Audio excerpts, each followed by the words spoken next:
So where are you? You're working on a document. You just got to work and you're working on a document. There's the computer.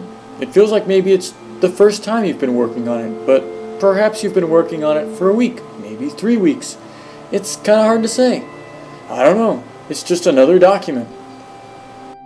Back then we wrote and overwrote endless files, but they'd get mixed up. I've got a more graceful solution to the version control. I'm disciplined and organized. I use habit and routine to make my life possible. The facts: collaborative, secure, accessible, backup, version control, safe. Facts, not memories. That's how you keep kosher documents. I know. It's what I used to do. Now, where was I? Who am I? Where are my documents?